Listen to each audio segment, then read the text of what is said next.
Youskin, l'horloger. Youskin, l'horloger, et son fils Vladimir travaillaient dans une minuscule échoppe au bout du village. Youskin apprenait à son fils comment réparer les horloges, tout comme son père le lui avait appris bien des années auparavant. Par un après-midi très froid, alors que la neige tombait abondamment, le prince Igor cabra son cheval pour s'arrêter juste devant la boutique de Youskin. Sautant à terre, il franchit la porte à grande enjambée. La neige, accrochée à ses bottes de cavalier, se répandit sur le sol. « Horloger Youskin, il faut absolument que cette montre soit réparée pour demain midi. Ma femme part en voyage à Saint-Pétersbourg et elle veut l'emporter. » Youskin regarda à la loupe la superbe montre, pas plus grosse que l'ongle d'un pouce. Son cadran était une perle, de la couleur du lait le plus crémeux. Ses aiguilles étaient ciselées dans l'or le plus pur, et les chiffres scintillaient de diamants et de rubis. « Maître, je dois ouvrir le boîtier avant de vous dire si je peux la réparer pour demain. Une montre aussi délicate nécessite des pièces de rechange de valeur que je ne possède pas. »« Horloger Youskin, tu dois réparer cette montre avant demain midi. Sinon, attends-toi au pire. » répondit le prince. Sur ce, il fit claquer sa cravache et sortit. Youskin ouvrit le boîtier de la montre, l'observa très attentivement et soupira. « Oh, c'est inutile, Vladimir. Je ne pourrai pas la réparer à temps. » Vladimir l'examina alors avec sa propre loupe, exactement comme son père le lui avait maintes fois montré. « Il n'y a que le minuscule ressort de cassé, père. »« C'est exact, mon garçon. Mais celui-ci est très spécial. Il provient de la soie d'une patte de papillon. Même les horlogers de la ville de Saint-Pétersbourg n'ont pas de tels ressorts. » Un long silence se fit dans la boutique, interrompu seulement par le tic-tac des horloges. Alors, Youskin reprit. « Il n'y a qu'une chose à faire, Vladimir. Nous devons rapporter immédiatement cette montre au prince Igor. » « Devons-nous mettre nos plus beaux habits, père ?»« Mon fils, nous sommes horlogers, » dit Youskin avec fierté. « Nous porterons nos vêtements de travail et nous mettrons nos outils dans les poches de nos tabliers. » Ils se mirent en route aussitôt. Alors qu'ils grimpaient péniblement la grande côte qui montait vers le château du prince Igor, la neige s'arrêta de tomber. « C'est vraiment dommage que nous ne puissions réparer ce ressort, père. Le prince Igor nous donnerait au moins 10 roubles si la montre était réparée à temps, » dit Vladimir. Youskin garda le silence. Son fils avait raison. Une telle somme d'argent représentait des semaines et des semaines de travail. L'étoile du soir brillait comme un diamant dans le ciel bleu nuit, mais ils ne la regardèrent même pas, tant ils étaient découragés. Un traîneau tiré par des chevaux passa à côté d'eux en faisant crisser la neige glacée, puis un autre, et encore un autre. Chaque traîneau était plein de gens qui riaient et chantaient. « Oh, regarde, père, ils ont de drôles de vêtements. Je vois un dragon, un crocodile, un indien et même un ramoneur. »« Ils vont chez le prince Igor, mon fils. S'il a organisé une soirée, j'ai peur que nous ne soyons pas bien accueillis. » Ils étaient presque arrivés à la porte de service lorsqu'un laquais dans un uniforme rutilant leur dit avec une révérence. « Vous ne prenez pas la bonne entrée, messieurs. Par là, si vous permettez. » L'horloger et son fils se retrouvèrent sur les marches du grand escalier de marbre qui menait dans la grande salle du château du prince Igor. Tout était féerique. Aux dragons et aux sorcières se mêlaient des géants et des fées, des ogres et des crocodiles, des elfes et des ramoneurs, des clowns et des singes, et à présent, 2 horlogers.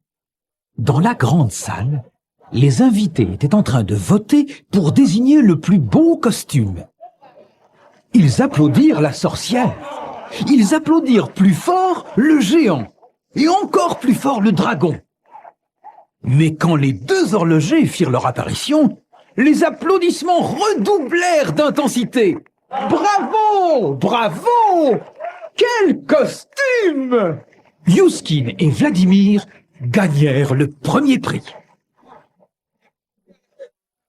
Ce prix vient de ma propre collection privée. Annonça la femme du prince Igor en déposant un coffret doré dans les mains tremblantes de Youskin. L'assistance les acclama à nouveau, la musique commença et le bal débuta. « Viens, Vladimir, nous devons parler au prince !»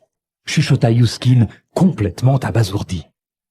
Mais Vladimir avait glissé un coup d'œil furtif dans la boîte en or, et ses yeux brillaient. « Oh non, père, non! Nous sommes sauvés !»« Je ne comprends pas, Vladimir.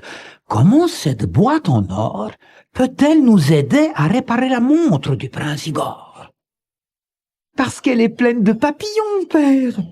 s'exclama Vladimir. Il souleva le couvercle avec précaution, et tous deux contemplèrent avec émerveillement le contenu de la boîte. 6 magnifiques papillons voletaient sur un lit de toutes petites fleurs. Leurs ailes tremblaient comme des feuilles d'automne dans un vent léger. Ils se hâtèrent de retourner à leur boutique. Délicatement, Vladimir détacha une soie de la patte d'un papillon. Puis, Youskin ouvrit le boîtier de la montre du prince Igor. Mais il se mit à trembler. « Je n'y arriverai pas, Vladimir. »« Laissez-moi essayer, père. » Son cœur battait la chamade, mais Vladimir prit la montre d'une main ferme. Le matin arriva, froid et glacé. Le vent soulevait les flocons de neige. Par la fenêtre, Youskin vit le prince descendre de la colline à cheval. Il prévint son fils. « Il va arriver d'une seconde à l'autre !» Soudain, la porte s'ouvrit avec fracas et le prince Igor bondit à l'intérieur, soufflant dans ses mains. « Bonjour, horloger Youskin. Et à toi aussi, Vladimir. Quel froid ce matin !»« Bonjour, prince Igor. » répondirent le père et le fils, étonnés par les bonnes manières soudaines du prince. Youskin ajouta. « Voici votre magnifique montre. J'ai aussi confectionné un petit étui en soie pour lui servir d'étui.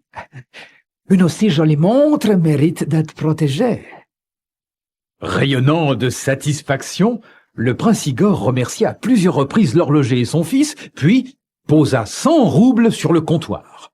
« Je savais que tu finirais à temps. Quant à cette pochette, c'est aimable à toi. » « Je suis désolé, prince Igor, mais je ne peux vous rendre la monnaie sur une telle somme. Je n'ai que 7 roubles sur moi. »« Qui parle de monnaie ?» Le prince Igor se mit à rire, et à rire. Les larmes roulaient sur son visage, comme les gouttes d'une pluie d'été sur des feuilles luisantes. « Mon cher Youskin, cet argent n'est pas seulement celui de la réparation de la montre, c'est aussi celui du reste de votre prix. Vous avez quitté le bal si vite que ma femme n'a pu vous le remettre. »« Prince, nous ne pouvons accepter ni l'argent ni la boîte de papillons car nous n'étions pas invités à la fête et nous n'étions pas déguisés du tout. Nous portions nos vêtements de travail. » »« Je le sais bien. C'est la plus énorme plaisanterie de l'année. Ma femme était ravie. Toutes ses amies avaient dépensé des fortunes pour leur déguisement et pas une n'a gagné. »